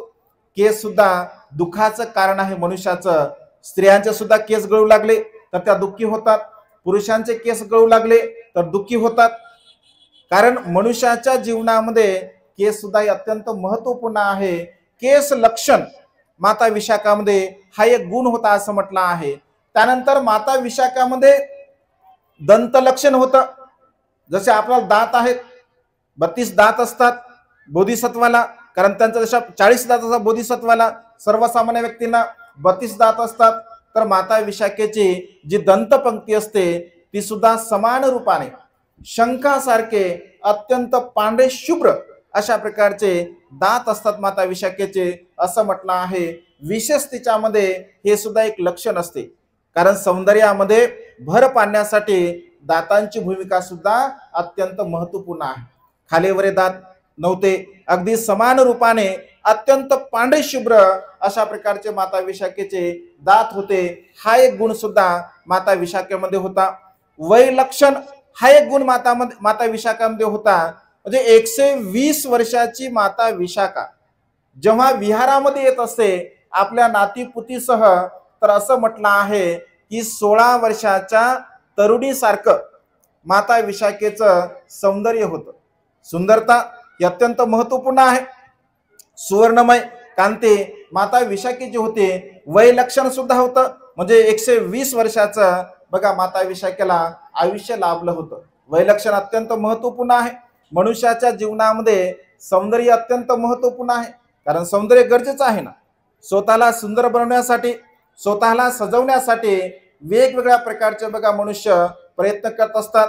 जसं आमच्या माता भगिनी एक ना स्वतःला सुंदर बनवण्यासाठी प्रयत्न करतात. कशामध्ये, कुठे जातात, स्वतःला तुम्ही सुंदर बनवता ना, एखाद्या प्रोग्राममध्ये जायचं आहे तर स्वतःला सुंदर बनवण्यासाठी पार्लरमध्ये सुद्धा जातात. पार्लरमध्ये जाऊन स्वतःला सुंदर बनवण्याचा प्रयत्न करत असतात. म्हणजे मनुष्याच्या जीवनामध्ये ही जी सुंदरता आहे, ही सुंदरता आर्टिफिशियल स्वरूपामध्ये मनुष्य निर्माण करण्याचा प्रयत्न करत असतो, परंतु मनुष्याचं नैसर्गिक सौंदर्य शीलाने, सदाचाराने आणि नीतिमत्तेच्या द्वारा मनुष्याला प्राप्त होत असते. ते माता विशाखामध्ये होतं. जेव्हा माता विशाखेच्या गळ्यामध्ये हार दिला जातो, हार टाकला जातो, माता विशाखा घरी येत असते. ती विचारणा करते की कोण आहे, तर सर्व काही सांगितलं जातं की पुण्यवर्धन आहे, मिगाश्रीचा पुत्र आहे असं म्हटलं आहे. मोबाईल पडला. विवाह म्हणजे त्यांचा होत असतो. तर विवाह होत असताना साहित्यामध्ये अशा प्रकारचा उल्लेख आहे की माता विशाखेच्या विवाहासाठी राजा प्रसन्न सुद्धा जात असतात. 6 महिन्यापर्यंत बघा माता विशाखा, मिगार श्रेष्ठी, धनंजय श्रेष्ठी त्यांचे सर्व प्रकारची व्यवस्था करत असतात. माता विशाखा एवढी बुद्धिमान असते, एवढी प्रज्ञावान असते, कारण मनुष्य आपल्या कुशल कर्माने, आपल्या पुण्यकर्माने सुद्धा प्रज्ञावान असतो बघा, बुद्धिवान असतो बघा. शांतता धारण करा. ते राहू दे, राहू दे. काय झालं? तिकडे शांत राहा, काय गडबड करू नका. त्याचं छेडी घेऊन येईल मग मी. पुढे जागा आहे म्हणा, इकडे जागा आहे. इकडे समोर जागा आहे. ज्यांना बसण्यासाठी जागा नसेल त्यांनी समोर या. समोर भरपूर जागा आहे. ज्यांना जायचं असेल त्यांनी शांततेमध्ये जा. पुन्हा पुन्हा तुम्हाला ही संधी उपलब्ध होणार नाही. भिक्खू संघ तुमच्यासाठी धम्मदेशना देत आहेत. शांतपणे ज्यांना जायचं असेल ते आपण जाऊ शकता. इथे तुम्ही पुण्यकर्म, कुशल कर्म करण्यासाठी आला आहात. आपल्यामुळे इतरांना त्रास होणार नाही. आपल्यामुळे धम्मदेशना श्रवण करण्यासाठी इतरांना कुठल्याही प्रकारचा आपल्या कायेच्या, वाचेच्या, मनाच्या द्वारा आपण त्रास होऊ देणार नाही, अशा प्रकारचा आपण प्रयत्न करा. शांतपणे जे नवीन लोक येतात त्यांनी समोर यायचं आहे. समोर जागा आहे. तर म्हणजे अशा पद्धतीने आपण जे काही कुशल कर्म करतो, पुण्यकर्म करत असतो, ते कुशल कर्म, ते पुण्यकर्म आपल्या जीवनामध्ये अत्यंत महत्वपूर्ण असतात. माता विशाखेच्या संदर्भामध्ये माता विशाखा अत्यंत बुद्धिमान होती बघा, प्रज्ञावान होती माता विशाखा. कारण मनुष्याची बुद्धिमत्ता, मनुष्याची प्रज्ञा आपल्या कुशल कर्माने, आपल्या पुण्यकर्माने आपल्याला प्राप्त होत असते. माता विशाखेच्या प्रज्ञेबद्दल सांगताना असं म्हटलं आहे, एक राजा, एका राजाला एखादा निर्णय घेण्यासाठी, महत्वपूर्ण निर्णय घेण्यासाठी किमान 24 तासाचा कालावधी राजा लागतो एक निर्णय घेण्यासाठी. पण तोच निर्णय घेण्यासाठी माता विशाखा अगदी डोळ्याची पापणी लावताना, म्हणजे जेवढा वेळ लागेल अगदी तेवढ्या वेळामध्ये माता विशाखा निर्णय घेऊ शकत होते असं म्हटलं आहे. म्हणजे बघा, प्रत्येक मनुष्याची जी प्रज्ञा आहे ती भिन्न भिन्न असते. आपल्या कुशल कर्माने, आपल्या पुण्यकर्माने सर्वच मनुष्य ज्ञानी नसतात, सर्वच मनुष्य बुद्धिमान नसतात, प्रज्ञावान नसतात. आपल्या कुशल कर्माने आपली प्रज्ञा ही विकसित मनुष्य करत असतो. बाबासाहेबांच्या संदर्भामध्ये सुद्धा आपण बघतो की बाबासाहेब ज्ञानी होते, प्रज्ञावान होते, बुद्धिमान होते. असंख्य ग्रंथाचा संग्रह बाबासाहेबांकडे होता आणि त्या असंख्य ग्रंथांना त्यांनी वाचन केलं, चिंतन केलं, मनन केलं. म्हणजे अशा प्रकारे असंख्य ग्रंथाचा संग्रह त्यांच्याकडे असल्या कारणाने बाबासाहेब असं म्हणायचे की मी कुठलाही संदर्भ, कुठल्याही ग्रंथाचा संदर्भ सांगू शकतो. म्हणजे एवढी प्रज्ञा बाबासाहेबांची प्रगल्भ होती. म्हणजे मनुष्याची प्रज्ञा आपल्या बुद्धिमत्तेच्या द्वारा आपल्याला प्राप्त होत असते. जसं आनंद भंतेच्या संदर्भामध्ये आपण बघतो, भगवंताचे अग्र जे शिष्य आहेत आनंद भंतेच्या संदर्भानुसार प्रज्ञेच्या बाबतीमध्ये जर आपण विचार केला तर असं म्हटलं आहे की आनंद भंतेंना भनक अशा प्रकारची संज्ञा दिल्या गेली होती. भगवंताचे 84,000 उपदेश भंते आनंद यांना मुखोगत होते. पहिल्या धम्मसंगतीमध्ये सुत्तांचं पूर्णतः त्यांनी संगायन केलं. म्हणजे परिषदेच्या समोर जेवढे काही सुत्त त्यांना पाठ होते ते सर्वच्या सर्व सुत्ताचं संगाय त्यांनी केलं आणि त्यामुळे प्रत्येक सुत्ताच्या समोर एवं मे सुतंग अशा प्रकारचं आपल्याला पाहायला मिळते. म्हणजे आनंद भंते असं म्हणतात की मी असं ऐकलं आहे की भगवंताने अशा अशा प्रकारचा उपदेश मग श्रावस्तीमध्ये दिला, मग लुंबिनीमध्ये दिला, वेळुवनामध्ये दिला किंवा अन्य अन्य प्रकारे. म्हणजे आनंद भंतेंची एवं मे सुतंग ही निर्मिती आहे. कारण ते प्रज्ञावान होते. उपाली भंतेंनी विनयाचं संगायन केलं, ते सुद्धा ज्ञानी होते, प्रज्ञावान होते. म्हणजे मनुष्यांची प्रज्ञा आपल्या बुद्धिमत्तेला अनुसरून असते बघा. आणि त्यामुळे कर्म जशा प्रकारचे असतील तशा प्रकारची प्रज्ञा आपल्या जीवनामध्ये आपण संपादन करू शकतो. माता विशाखा सुद्धा प्रज्ञावान होती, बुद्धिवान होते. म्हणजे सहज ती निर्णय घेऊ शकत होती. त्यामुळे माता विशाखेला प्रज्ञावान सुद्धा असं म्हटलं आहे, बलवान सुद्धा म्हटलं आहे. माता विशाखा बलवान सुद्धा होती असं म्हटलं आहे. साहित्यामध्ये असा उल्लेख आहे. कदाचित आपल्याला शंका कुशंका सुद्धा निर्माण होऊ शकते. असं म्हटलं आहे माता विशाखा एवढी बलवान होते की हत्तीप्रमाणे माता विशाखामध्ये बल होतं. हत्तीचं बल माता विशाखामध्ये होतं. एक वेळेस माता विशाखेची परीक्षा घेतली जाते असं म्हटलं आहे आणि एका हत्तीला मध्ये पाजून माता विशाखा ज्या दिशेने येत असते तर त्या दिशेने त्या हत्तीला सोडलं जातं. तर माता विशाखेच्या ज्या सहचारिणी असतात, मैत्रिणी असतात, त्या पळून जातात. माता विशाखेला सुद्धा म्हणतात की तू सुद्धा पळून चल, परंतु माता विशाखा शांतपणे उभी राहते आणि असं म्हटलं आहे की अगदी आपल्या हाताच्या 2 बोटाने त्या हत्तीला सहज ती शांत करत असते. कधी कधी आपल्याला असं वाटतं की अतिशोक्ती आहे, कारण ते आपल्या बुद्धिमत्तेच्या पलीकडचा म्हणजे गोष्ट आहे. कारण भगवंताचा जो धम्म आहे, 9 अंगाने भगवंताने धम्म सांगितला, ज्यामध्ये एक अभूत धम्म आहे. म्हणजे चमत्कारिक ज्या काही गोष्टी आहे ज्या की सर्वसामान्य व्यक्तींच्या बुद्धिमत्तेच्या पलीकडच्या काही गोष्टी बुद्ध तत्वज्ञानामध्ये आपल्याला पाहायला मिळतात. बुद्ध तत्वज्ञानामध्ये जे नवांग धम्म सांगितला त्यामध्ये अभूत धम्म हे एक अंग आहे बघा. तर त्यामध्ये अशा प्रकारचा प्रसंग येऊ शकतो. म्हणजे माता विशाखा शीलवान होती, गुणवान होती, प्रज्ञावान होती, ज्ञानी होती, बलवान सुद्धा होते. म्हणजे वेगवेगळ्या प्रकारच्या अंगाने, वेगवेगळ्या प्रकारच्या गुणाने माता विशाखा परिपूर्ण असते. माता विशाखेचा विवाह होतो.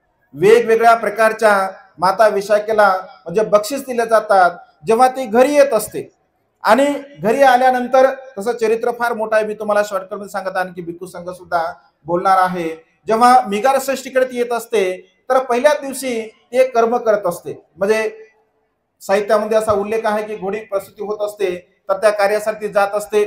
मिगार षष्टी ते बघतो. दुसरा एक प्रसंग, माता विशाखा बुद्ध धम्म संघाचे गुण गात असते. मिगार श्रेष्ठी अन्य संप्रदायाला मानणारा असतो. त्यामुळे विशाखेचे जी काही श्रद्धा आहे ती श्रद्धा 3 रत्नावरती असते आणि मिगार श्रेष्ठी श्रद्धा मात्र अन्य ठिकाणी असते. पहिल्याच दिवशी जेव्हा मिगार आपल्या सुनेला आणतो तर जैन साधूंना ते बोलवलं जातं त्यांच्या घरी भोजनासाठी. आणि भोजनासाठी बोलवल्यानंतर मिगार माता विशाखेला सांगलं जातं की बघ अरहंत आलेले आहेत, त्या अरहंताची पूजा कर. माता विशाखेला आनंद होतो की अरहंत आले आहे, भगवंता भिक्खू संघ आला आहे.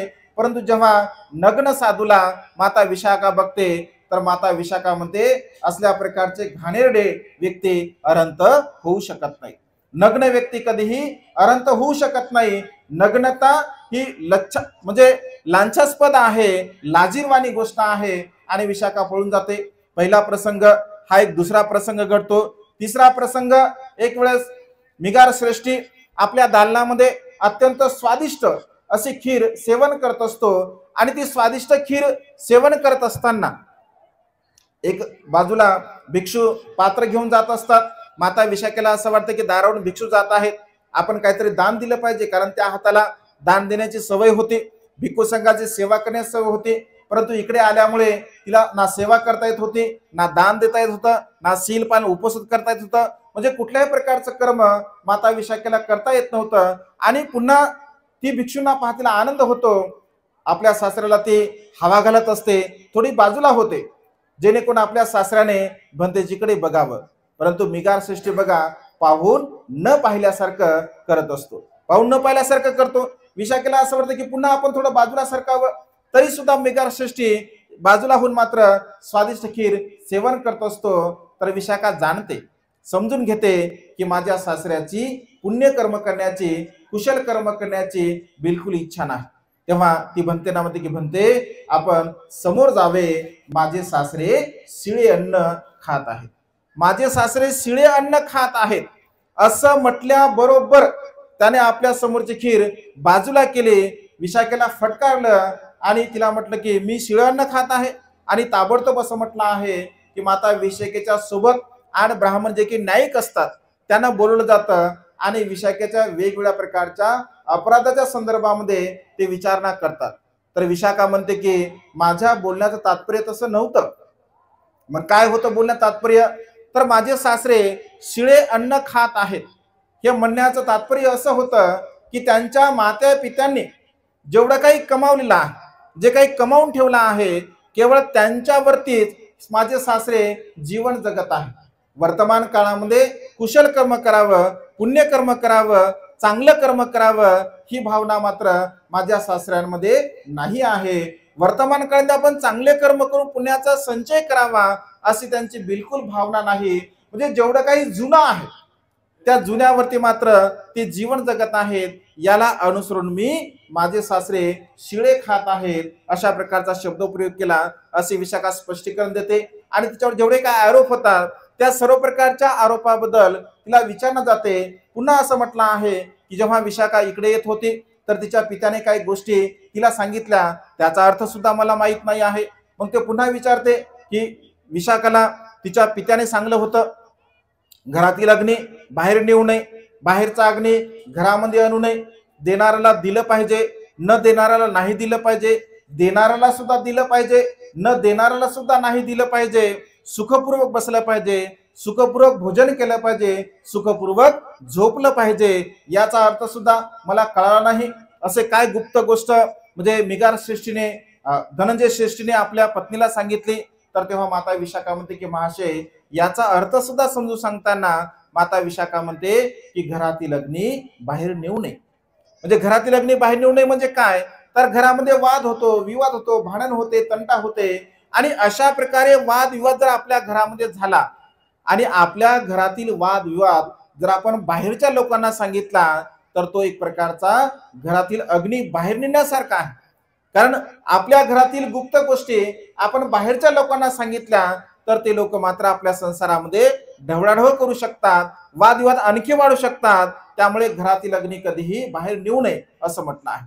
बाहेरचा अग्नी आपल्या घरामध्ये कधीही आणू नये. कारण बाहेरचे लोक आपल्या सासऱ्यांबद्दल, आपल्या पतीबद्दल किंवा अन्य परिवारातील लोकांबद्दल काही बोलत असतील तर ते सुद्धा आपण घरामध्ये डायरेक्टली सांगू नये. देणाऱ्याला दिलं पाहिजे.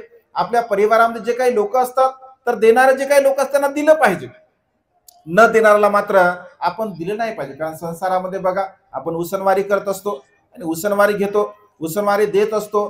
तर ज्यांना आपण दिलं आहे आणि त्यांना दिलं तर ते जर पुन्हा पुन्हा देत म्हणजे आपण देतो, पुन्हा ते आपल्याला परत करत असतील तर अशा लोकांना आपण दिलं पाहिजे. पण दिल्यानंतर जर परत करत नसतील तर अशा लोकांना मात्र आपण दिलं नाही पाहिजे. दुसऱ्या तत्वामध्ये असं म्हटलं आहे की न देणाऱ्याला सुद्धा दिलं पाहिजे. म्हणजे आपल्या परिवारातील लोक आहेत परंतु गोरगरीब आहेत, त्यांची क्षमता नाही आहे देण्याची, आपल्याकडे विपुल धनसंपदा आहे, तर अशा प्रकारच्या व्यक्तीला पुन्हा पुन्हा आपण दिलं पाहिजे. सुखपूर्वक भोजन केलं पाहिजे. म्हणजे सुखपूर्वक आपण भोजन केलं पाहिजे. आपण भोजनाला बसल्यानंतर आपल्याला कोणीही उठवलं नाही पाहिजे. अशा प्रकारच्या ठिकाणी बसून आपण भोजन केलं पाहिजे, ज्याला सुखपूर्वक बसणे असं म्हटलं आहे. सुखपूर्वक आपण म्हणजे जेवण भोजन केलं पाहिजे सुखपूर्वक. म्हणजे भोजनाच्या वेळेस आपल्याला उठवलं नाही पाहिजे, सुखपूर्वक आपण बसलं पाहिजे, सुखपूर्वक आपण झोपी गेलं पाहिजे. म्हणजे कुणीही आपण झोपायला जर गेलो असेल सर्व लोकांची व्यवस्था आपण केली पाहिजे आणि नंतर झोपायला गेलं पाहिजे. म्हणजे अशा प्रकारे संक्षिप्त रूपाने माता विशाखा त्या सर्वांचा अर्थ मिगारश्रेष्ठीला सांगत असते. तर मिगारश्रेष्ठी म्हणते की ठीक आहे, असं जर असेल तर तू इथे राहू शकते. माता विशाखा बघा किती स्वाभिमानी होते. माता विशाखा म्हणते आता बिलकुल मी राहणार नाही, कारण माझा कुठल्याही प्रकारचा अपराध नसताना तुम्ही माझ्यावरती वेगवेगळ्या प्रकारचे आरोप लावले, मी आता बिलकुल राहणार नाही. मिगारश्रेष्ठी पुन्हा पुन्हा तिला विनंती करतो की तू राहा. तेव्हा माता विशाखा म्हणते एका अटीवरती मी तुमच्याकडे राहू शकते. मग ती म्हणते काय अट आहे? जर भगवंत आणि भगवंताचा भिक्खू संघ जर आपल्याकडे भोजनाला येत असेल, त्यांची मला सेवा करायला मिळत असेल तर मी इथे राहू शकते, अन्यथा मी राहू शकत नाही. मिगारश्रेष्ठी बघा परवानगी देतो. ती भगवंताला निरोप पाठवते. भगवंत स्वतः माता विशाखाकडे भिक्खू संघासह भोजनासाठी येत असतात. भोजनासाठी आल्यानंतर ती बोलवते की या सासऱ्यांना बोलवते बघा, कारण तो मिथ्या दृष्टीचा असतो. कारण जे जे लोक बघा मिथ्या दृष्टीचे असतात, ज्या लोकांच्या चित्तामध्ये मिथ्या दृष्टी असते, तर अशा प्रकारचे लोक बुद्धाचं दर्शन घेऊ शकत नाहीत, संघाचं दर्शन घेऊ शकत नाहीत, पुण्यकर्म कुशल कर्म करू शकत नाहीत. आणि त्यामुळे मिगारश्रेष्ठी सुद्धा मिथ्या दृष्टीचा अन्य संप्रदायाला तो मानणारा असतो. विशाखा बोलवते बघा पण तो येत नाही. भोजन आटोपते. पुन्हा सुद्धा माता विशाखा म्हणते की भोजन संपलेलं आहे, भगवंत दानानुमोदन करत आहे, आपण धम्मदेशना श्रवण करण्यासाठी यावं. तर मिगार म्हणतो की मी येत नाही. पण त्याला असं वाटतं की भगवंत आले, भिक्खू संघ आला, आपण नाही गेलो तर उचित नाही. तर तेव्हा तो म्हणतो की मी भिंतीच्या म्हणजे पडद्याच्या बाहेर आतमध्ये राहतो आणि पडद्याच्या आतमध्ये राहून मी धम्म श्रवण करतो. बुद्ध असतात, भगवंतामध्ये बल असतात. भगवंत असे म्हणतात की मिगार आज तू पडद्याच्या आतमध्ये राहा की भिंतीच्या आतमध्ये राहा, आज मी तुला धम्म सांगणार आहे. आणि भगवंत बघा आपल्या ओजस्वी वाणीने करुणामय हृदयाने भगवंत धम्मदेशना करतात. मिगारला बघा पश्चाताप होतो. तो भगवंताचं देशना श्रवण केल्यानंतर त्याचं मन परिवर्तित होते. तो भगवंताच्या चरणकमळावर डोकं ठेवतो आणि म्हणतो भगवान मला क्षमा करावी, भगवान मी मिगार आहे, भगवान मी मिगार आहे, मी मिगार आहे. अशा प्रकारच्या प्रसंगाला अनुसरून तेव्हापासून माता विशाखेला मिगार माता अशा प्रकारचं संबोधल्या जात असते. आणि त्यामुळे मग 3 रत्नाची सेवा पुन्हा पुन्हा माता विशाखेला करण्याची संधी उपलब्ध होत असते. असं म्हटलं आहे की माता विशाखेला एक कंठहार सुद्धा तो म्हणजे देत असतो. कारण माता विशाखेच्या गळ्यामध्ये बघा महालता प्रसाद नावाचा हार असतो. पूर्वीच्या काळामध्ये असं म्हटलं आहे की आपल्या सौंदर्याला वाढवण्यासाठी ज्या उच्च कुलीन स्त्रिया असतात त्या उच्च कुलीन स्त्रियांकडे तशा प्रकारचा हार होते, ज्याला महालता प्रसादन हार असं म्हटलं आहे. त्या काळामध्ये केवळ 3 स्त्रियांकडे हे हार होते. सेनापती जे राजा प्रसिंताचा जो सेनापती बंदुल होता, बंदुलची पत्नी मल्लिकेला तो एक हार होता. वाराणसीचा एक श्रेष्ठी होता असं म्हटलं आहे, त्याच्या पत्नीकडे सुद्धा तो हार होता. आणि माता विशाखा यांच्याकडे तो हार होता. त्या काळामध्ये त्या हाराची किंमत 9 करोड रुपये होते असं म्हटलं आहे. म्हणजे एवढा हार माता विशाखेला आपल्या पित्याने विवाहामध्ये भेट म्हणून दिला होता. एक वेळच्या प्रसंगी माता विशाखा एका मंगल प्रसंगी दुसऱ्या कार्यक्रमासाठी जात असते, तर तो हार ती परिधान करून जाते. जाता जाता तिला असं वाटतं की आपण विहारामध्ये गेलो पाहिजे, भगवंताचं दर्शन घेतलं पाहिजे, भिक्खू संघाचं दर्शन घेतलं पाहिजे. कारण माता विशाखेने भगवंताकडून वर मागितले होते, 8 वर मागितले होते. भगवंताने तर सुरुवातीला मनाई केली होती, परंतु माता विशाखा म्हणते की भगवान भिक्खू संघाच्या हिताचे, भिक्खू संघाच्या सुखाचे, कल्याणाचे हे वर आहे. बघा माता विशाखामध्ये किती श्रद्धा होते. 3 रत्नांच्या प्रति माता विशाखामध्ये किती श्रद्धा होते. 8 वर माता विशाखेने मागितले होते. ती म्हणते की भगवान या श्रावस्तीमध्ये जेवढे काही भिक्षू येतील त्या प्रत्येक भिक्षूने माझ्याकडे भोजन केलं पाहिजे. श्रावस्तीमधून जेवढे काही भिक्षू बाहेर जातील त्या भिक्षूने माझ्याकडे भोजन ग्रहण केलं पाहिजे. श्रावस्तीमध्ये राहणाऱ्या भिक्षूंनी माझं चिवर परिधान केलं पाहिजे, त्यांना मी औषध दिली पाहिजे, त्यांना मी शयनासन दिलं पाहिजे. म्हणजे त्यांना जे जे काही आवश्यक असेल ते सर्वच्या सर्व मी दिलं पाहिजे. श्रावस्तीमधून बाहेर जाणाऱ्या भिक्खूंना सुद्धा मी दिलं पाहिजे. बघा, मनुष्याच्या मनामध्ये श्रद्धा बल किती महत्वपूर्ण आहे. म्हणजे दुसऱ्यांच्या हितासाठी, सुखासाठी, कल्याणासाठी आपण काय करू शकतो किंवा आपण काय केलं पाहिजे हे माता विशाखेच्या श्रद्धेवरून बघा आपण लक्षामध्ये येऊ शकते. माता विशाखाकडे रोज असं म्हटलंय, साहित्यामध्ये असा उल्लेख आहे, 2000 भिक्खू माता विशाखाकडे रोज भोजनासाठी असत. अगदी 2000 भिक्खूंची आसनं माता विशाखेच्या घरी सातत्याने भिक्खू भोजनासाठी जात असत. म्हणजे एवढी श्रद्धा माता विशाखेची भगवंतावरती, भिक्खू संघावरती होती. एक वेळच्या प्रसंगी माता विशाखा जेव्हा मंगल प्रसंगी बाहेर जाते, जाता जाता विहारामध्ये येत असते आणि विहारामध्ये आल्यानंतर तिचा जो कंठहार असतो महालता प्रसादन, एवढा मोठा हार घेऊन आपण भगवंताचं दर्शन घेणं योग्य नाही आहे, चांगलं नाही आहे असं तिला वाटतं. ती हार काढते आणि आपली दासी सुप्रियाकडे देत असते. जेव्हा ती भगवंताकडे जाते, भगवंताला वंदन करते, सुप्रिया सुद्धा वंदन करते आणि सुप्रियाला काही ते लक्षामध्ये राहत नाही. जिथे वंदन केलं तिथेच हार मात्र तो राहून जातो. आणि जेव्हा माता विशाखा बाहेर येते विहाराच्या, तर बाहेर आल्यानंतर ती म्हणते की माझा हार दे. दासी म्हणते की हार तर राहिला विहारामध्ये, मला काय लक्ष नाही राहिलं. तर ती म्हणते जा पुन्हा घेऊन ये. जाण्याच्या पूर्वी ती असं म्हणते की भंतेंचा त्या हाराला जर स्पर्श झाला असेल, भंतेंचा त्या हाराला जर स्पर्श झाला तर तो हार घेऊन येऊ नको. आनंद भंते म्हणजे सर्व व्यवस्था पाहत असतात आणि तो हार एका खुंटीला टांगून ठेवत असतात. असं म्हटलं की जेव्हा ती दासी येते आणि आल्यानंतर ती पाहते, आनंद भंतेला विचारते की हार कुठे आहे. आनंद भंते असं म्हणतं की बघ त्या खुंटीला टांगून ठेवला आहे. क्षणामध्ये तिला आठवतं की अरे विशाखा तर म्हटली की भंतेंचा जर स्पर्श झाला त्याला तर तो हार घ्यायचा नाही, तर ती घेत नाही. भगवंताकडे जाते. भगवंत म्हणतात की आम्ही तर सोनं नाणं घेत नाही, कारण सोनं नाणं घेणं हे भिक्खू विनयाच्या विरोधामध्ये आहे, त्यामुळे आम्ही त्याला स्वीकारत नाही. मग माता विशाखा असं म्हणते की जर भगवान तुम्ही हे घेऊ शकत नाही, कारण भिक्खूंचा याला स्पर्श झाला, मी त्याला घेऊ शकत नाही, आपण असं म्हणता की आम्ही सोनं नाणं घेऊ शकत नाही, हे विनयाच्या विरुद्धामध्ये आहे, तर मग याचं मी काय करू. तर भगवंत म्हणतात की विशाखा तुला जे योग्य वाटेल ते तू कर. तर विशाखा म्हणते ठीक आहे भगवान, असं म्हटलं आहे की पुन्हा ती मार्केटमध्ये जाते, हार विकण्याचा प्रयत्न करते. परंतु सांगा 9 करोड रुपयाचा हार कोण विकत घेणार आहे. कोणी घेत नाही. माता विशाखा स्वतःच ती हार विकत घेते आणि भगवंताला सांगते की भगवान हार कोणी विकत घेतला नाही, त्यामुळे मी स्वतःच तो हार विकत घेतला. त्या हाराची किंमत 9 करोड रुपये हाराची किंमत आहे. 1 लाख रुपये सुवर्णाकाराची मजुरी आहे. म्हणजे अशा प्रकारे तो 9 करोड रुपयामध्ये मी हार विकत घेतला. आता मी काय करू. भगवंत असे म्हणतात तुला जे योग्य वाटेल ते तू कर, असं म्हटलं आहे. बघा श्रावस्तीच्या बाजूलाच पूर्व दिशेला पूर्व जे काही राजकुमाराचं बगीचा असतो, तर तो 9 करोड रुपयामध्ये माता विशाखा खरेदी करत असते.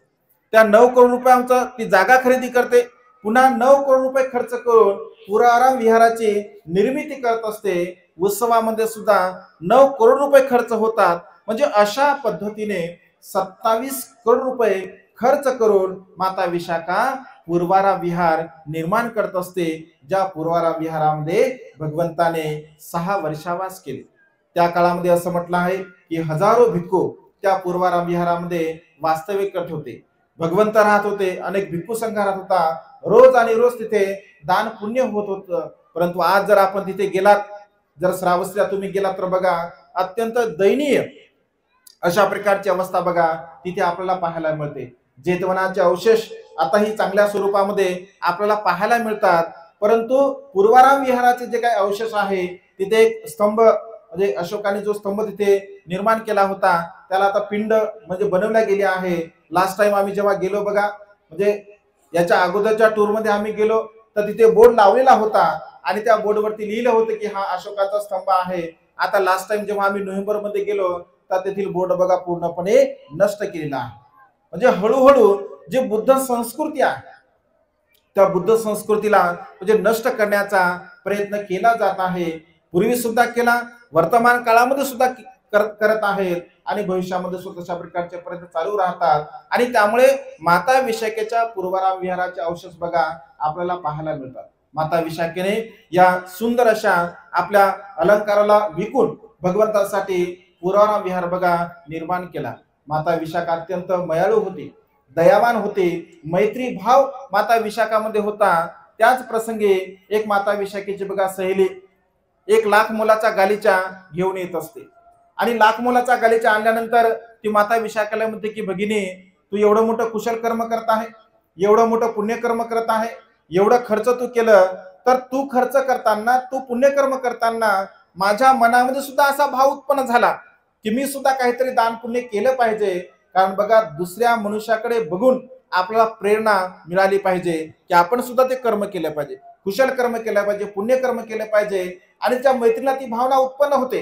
1 लाखाच्या गालीचा ती घेऊन येते आणि माता विशाखेला म्हणते की माझी सुद्धा इच्छा आहे, हा गालीचा मी कुठे टाकू. तर माता विशाखा बघा फार नम्रवान असते. ती विचार करते मनामध्ये, मी जर हिला नाही म्हटलं तर हिचं मन दुखेल, हिला वाईट वाटेल.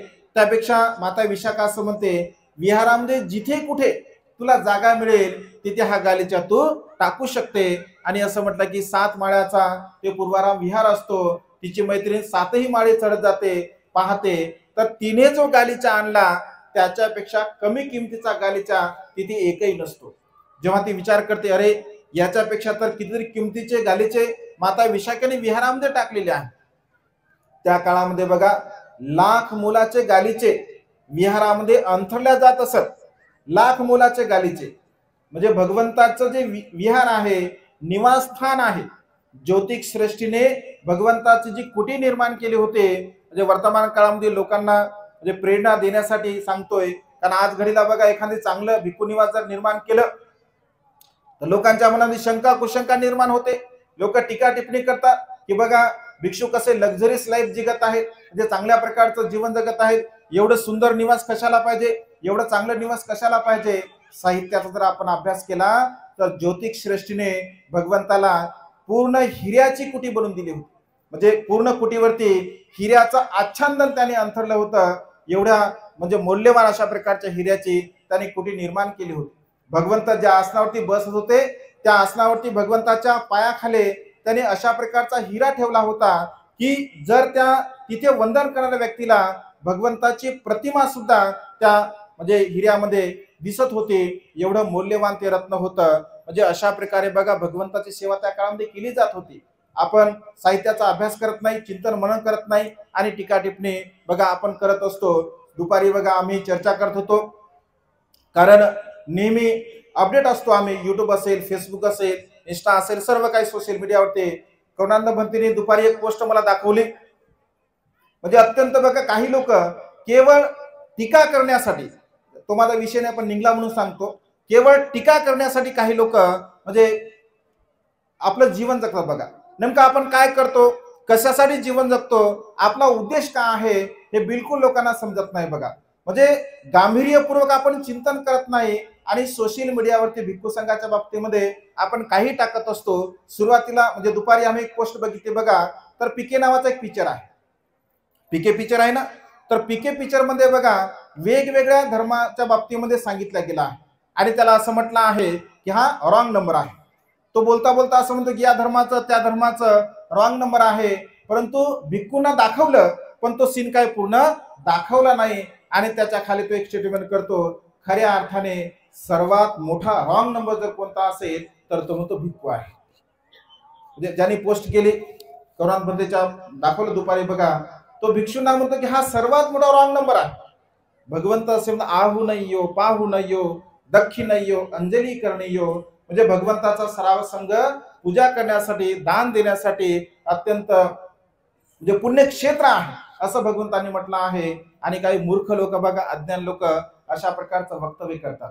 म्हणजे मनुष्याच्या जीवनामध्ये आपण नेमकं काय करतो, कशा प्रकारचं जीवन जगतो याचं चिंतन म्हणून बघा लोक करत नाही. आणि त्यामुळे आपण जे कुशल कर्म करतो, पुण्यकर्म करत असतो, आपल्याला जर चांगलं करता येत नसेल तर आपण चांगलं नाही केलं पाहिजे. परंतु आपल्याला जर चांगलं कर्म करता येतं, कुशल कर्म पुण्यकर्म आपल्याला जर करता येत असेल तर ते आपण केलं पाहिजे. जे सातत्याने भिक्खू संघ अहोरात्र धर्माचा प्रचार आणि प्रसार करतो बघा. आणि त्यामुळे मनुष्याच्या जीवनामध्ये बाबासाहेबांच्या या असीम धम्मक्रांतीमुळे हे जीवन आपल्याला प्राप्त झालेलं आहे. मी तुम्हाला सांगतो की कुशल कर्म, पुण्यकर्म आपल्या जीवनामध्ये किती महत्वपूर्ण आहे. माता विशाखेची मैत्रीण विशाखेला पाहून दान पुण्य करावं अशी तिची भावना असते. लाख मोलाचा गालीचा आपल्या विहारा कुटीमध्ये कार्पेट जरी टाकलं तर लोकांना असं वाटतं की एवढं व्हीआयपी भिक्षू जीवन जगतात. लाख मोलाचे गालीचे माता विशाखेने त्याच्यापेक्षा सुंदर गालीचे विहारामध्ये टाकले होते बघा. आणि जेव्हा ती पाहते, अरे मी जे काही दान करत आहे याच्यापेक्षा कितीतरी श्रेष्ठ दान माता विशाखेने टाकलं आहे, तिला थोडं दुःख होते. तिला असं वाटतं की अरे माझी इच्छा होती दान पुण्य कर्म करण्याची, कुशल कर्म करण्याचे, परंतु ती मात्र कुशल कर्म मी करू शकत नाही. तिला खंत वाटते बघा, तिला दुःख वाटते आणि नाराज मनाने ती खाली येत असते. जेव्हा माता विशाखा म्हणते की काय झालं, तर ती म्हणते कुठेही जागा नाही. माता विशाखा म्हणते मी तुला सांगणार होतो, परंतु मी जर तुला सांगितलं असतं तर तुला दुःख झालं असतं आणि त्यामुळे तू प्रत्यक्ष ती गोष्ट अनुभवली आहे. आणि ती थोडी म्हणजे तुला दुःख होतं, ती रडत होते. तेवढ्यामध्ये बघा आनंद भंते येत असतात. आनंद भंते बहुश्रुत भिक्खूंमध्ये भगवंताने त्यांना अग्रस्थान दिलं बघा. आनंद भंतेंना अत्यंत बुद्धिमान, अत्यंत हुशार आनंद भंते असतात. आणि जेव्हा आनंद भंते विहारामध्ये येतात, दासी रडत असते, तर ते की तू काय झालं, काय रडत आहे, तर ते म्हणते भंते बघा ना, माझी इच्छा होती दान कर्म करण्याची, कुशल कर्म करण्याची, पुण्य कर्म करण्याची, परंतु म्हणते माझं कर्म चांगलं नाही आहे. माझं कर्म चांगलं नसल्यामुळे विहारामध्ये कुठल्याही प्रकारची जागा शिल्लक नाही आहे. कुठल्याही प्रकार जागा शिल्लक नाही आहे की जेणेकरून मी हे दान पुण्य करू शकतो. म्हणते आनंद बघा फार हुशार असतात, बुद्धिमान असतात. ते म्हणतात की रडू नको, आक्रोश करू नको, ये मी तुला स्थान दाखवतो, ये मी तुला स्थान दाखवतो असं म्हटल्याबरोबर माता विशाखला होती की अरे अशी जागा कोणती रिकामी आहे, कोणती शिल्लक जागा आहे की जी मला दिसली नाही. बघा जेतवन पूर्वाराम विहाराच्या बाजूला समोरच पुष्करणी निर्माण केली असते भिक्खूंना पाय धुण्यासाठी, आंघोळ करण्यासाठी. तर त्या पुष्करणीच्या बाजूला एक छोटीशी जागा असते, ती मात्र विशाखेच्या काही लक्षामध्ये राहत नाही. भंते आनंद म्हणतात की बघ इथे हा गालीचा तू टाक, जेव्हा भगवंत येतील, भिक्खू संघ येईल, तर या गालीच्यावरती पाय ठेवेल आणि पुन्हा विहारामध्ये प्रवेश करेल. म्हणजे अशा प्रकारे बघा तिला सुद्धा अत्यंत आनंद होतो, माता विशाखेला सुद्धा अत्यंत आनंद होतो. आपल्या सहेलीच्या दान पुण्यामध्ये माता विशाखा अत्यंत हर्षभरीत होते, प्रसन्न होते.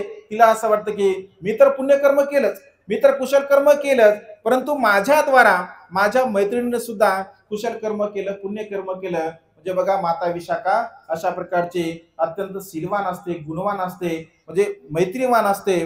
तिच्या चित्तामध्ये असीम असीम करुणा भावना असते. आणि अशा प्रकारे संपूर्ण जीवनभर बुद्ध धम्म संघाच्या प्रचारासाठी, भिक्खू संघासाठी पूर्णपणे माता विशाखा सेवा करत असते. एक वेळचा प्रसंग ती आपल्या विहारामध्ये गीत गात असते. अन्य जे भिक्षू असतात ते म्हणतात की भगवान माता विशाखा रडत आहे, माता विशाखा रडत आहे. तर भगवंत म्हणतो की भिक्षूंनो ती रडत नाही आहे, ती गीत गात आहे, ती गाणं म्हणत आहे. का असं बोलत आहे, तर भगवंत म्हणतो की भिक्षूंनो तिने जो संकल्प केला होता तो संकल्प पूर्णत्वास गेला आहे.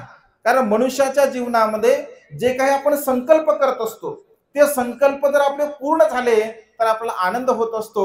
भिक्षू भगवान तिने काय संकल्प केला होता, तर माता विशाखा सांगते की माझा संकल्प होता की मी पूजनीय भिक्खू संघाला सुंदर अशा विहाराची निर्मिती करून देईल. भगवान मी माझ्या श्रद्धेने पूर्वाराम विहाराची भगवंतासाठी निर्मिती करून दिली. सुंदर सुंदर भिक्खू निवास, सुंदर आसन, सुंदर प्रकारचं अत्यंत स्वादिष्ट भोजन मी भिक्खू संघाला देईल, औषधी दान करेल. म्हणजे जे काही भिक्खू संघाच्या हिताचं, सुखाचं, कल्याणाचं आहे तर ते सर्व काही भिक्खू संघाला मी दान दिलं. त्यामुळे भगवान माझ्या जीवनामध्ये मला अनंत आणि असीम अशी पुण्याची प्राप्ती झाली आहे. भगवान माझे संकल्प पूर्णत्वास गेले, त्यामुळे मला अतिशय आनंद झाला. अशा प्रकारे बघा माता विशाखा सांगत असते. हे सांगत असताना भिक्षू म्हणतात की भगवान माता विशाखा नेमकं असं कोणतं कुशल कर्म केलं, कोणतं पुण्यकर्म केलं की ज्या पुण्यकर्माच्या बलाने माता विशाखाला ह्या सर्व गोष्टी प्राप्त झाल्या. कारण सुरुवातीला मी सांगितलं की मनुष्याच्या जीवनामध्ये जे काही आपण कुशल कर्म करत असतो, पुण्यकर्म करत असतो, त्या पुण्यकर्माच्या द्वारा, त्या कुशल कर्माच्या द्वारा सर्व काही आपल्याला प्राप्त होत असते. बघा आपला सौंदर्याचा लाभ होत असेल तर आपल्या पुण्यकर्मामुळे लाभ होतो. आपण बलवान असेल तर पुण्यकर्मामुळे असतो, आपण धनवान असेल तर पुण्यकर्मामुळे असतो, आपण प्रज्ञावान असेल तर पुण्यकर्मामुळे असतो. म्हणजे आपल्या जीवनामध्ये वर्तमान काळामध्ये जे जे काही आपल्याला प्राप्त होत असते आपले पूर्वकर्माचा त्याला परिणाम असतो, आणि वर्तमान काळामध्ये आपण जे काही प्रयत्न करत असतो त्या दोन्ही गोष्टी अत्यंत महत्वपूर्ण असतात. आणि माता विशाखेच्या बाबतीमध्ये भिक्षू म्हणते की भगवान हिनं असं कोणतं कर्म केलं होतं की ज्या कर्माच्या द्वारा माता विशाखेला सौंदर्याचा सुद्धा लाभ झाला होता आणि माता विशाखा अत्यंत धनवान सुद्धा होते. तर भगवंत असे म्हणतात भिक्षूंनो, माता विशाखेने पूर्वजन्माचं कर्म सांगताना भगवंत असे म्हणतात की पद्मोत्तर बुद्धांच्या काळामध्ये माता विशाखेने संकल्प केला की येणाऱ्या काळामध्ये जे काही सम्यक संबुद्ध असतील, कारण एका साहित्यला ती पाहत असते हे कुशल कर्म पुण्यकर्म करत असताना, आणि ती विचारते की भगवान हे तुमच्या बाजूला जी तुमची उपासिका ही सेवा करत आहे ती कोण आहे? तर ते म्हणतात की माझी महाउपासिका आहे माता विशाखा. म्हणते की भगवान असे कोणते कर्म करावे लागतात की ज्या कर्माच्या द्वारा हे पद प्राप्त होते? तर भगवंत तिला सांगतात. तेव्हा ती म्हणते की भगवान मला सुद्धा हे कर्म करायचं आहे.